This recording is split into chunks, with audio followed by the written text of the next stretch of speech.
Hi friends, எல்லாரும் எப்படி இருக்கீங்க? இன்னைக்கு நெத்திலி 65 தான் பண்ண போறோம். பெரும்பாலும் மீன்ல வந்து 65 பண்ணா மசாலா உதிருமா அப்படிங்கற டவுட்லாம் இருக்கும். அந்த மாதிரி உதிராம இருக்கணும்னா நம்ம வீடியோவை பார்த்து அப்படியே ஃபாலோ பண்ணுங்க. சூப்பரா இருக்கும் இந்த நெத்திலி 65. வாங்க வீடியோக்குள்ள போலாம். நெத்திலி 65 பண்றதுக்கு ஒரு 1/2 kg நெத்திலி மீன் வாங்கி இந்த மாதிரி நல்லா க்ளீன் பண்ணி வச்சிருக்கேன். 1 டேபிள்ஸ்பூன் மிளகாய்த்தூள் சேர்த்துக்கலாம். 1/2 டீஸ்பூன் மல்லித்தூள் சேர்த்துக்கலாம். 1/4 டீஸ்பூன் மஞ்சள்தூள், 1/2 டீஸ்பூன் கரம் மசாலா, கருவேப்பிலை இந்த மாதிரி நல்லா கட் பண்ணி வச்சிருக்கேன், அதையும் சேர்த்துக்கலாம். மல்லி இலை பொடி பொடியா கட் பண்ணது, இது எல்லாமே சேர்க்கும்போது ரொம்ப சூப்பரா இருக்கும்.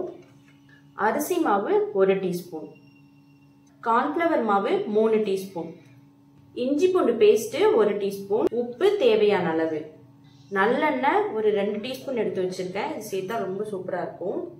முட்டையோட வெள்ளைக்கரு மட்டும் எடுத்திருக்கேன். நீங்க மஞ்சக்கரு வேணும்னாலும் நீங்க பீட் பண்ணிட்டு சேர்த்துக்கலாம். கொஞ்சமா தண்ணி சேர்த்து மிக்ஸ் பண்ணிக்கலாம். ரொம்ப வந்து தண்ணி சேர்க்க வேணாம், கொஞ்சமா தண்ணி சேர்த்தா போதும். இதை நல்லா வந்து ஒன்னோடு ஒன்று நல்லா மிக்ஸ் பண்ணி விட்டுக்கலாம். இது நல்லா மிக்ஸ் பண்ண பிறகு நம்ம வந்து லெமன் சேர்த்துக்கலாம். லெமன் இல்லாதவங்க வினிகர் கூட சேர்த்துக்கலாம்.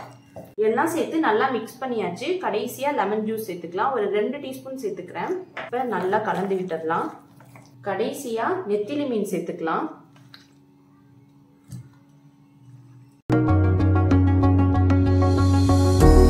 நெத்திலி மீன் சேர்த்துட்டு நல்லா மிக்ஸ் பண்ணி விட்டுருங்க.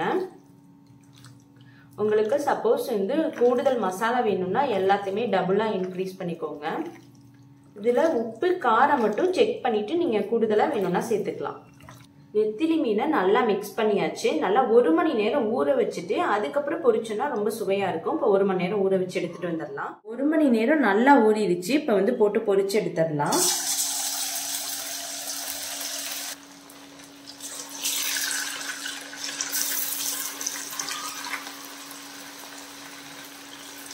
நெத்திலி 65 பாதி தான் வெந்திருக்கு. எப்படி சொல்றேன்னு பாத்தீங்கன்னா இந்த பபுள் எல்லாமே வந்து அடங்கவே இல்லை.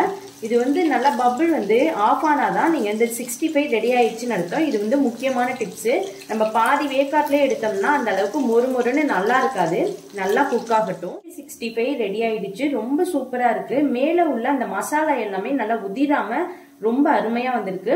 இதை ட்ரை பண்ணி பார்த்துட்டு என்னோட கமெண்ட் செக்ஷன்ல சொல்லுங்க. இந்த வீடியோ உங்களுக்கு பிடிச்சிருந்துச்சுன்னா சப்ஸ்கிரைப் பண்ணுங்க, லைக் பண்ணுங்க, மறக்காம பெல் ஐகானை கிளிக் பண்ணிடுங்க. தேங்க்யூ ஃபார் வாட்சிங்.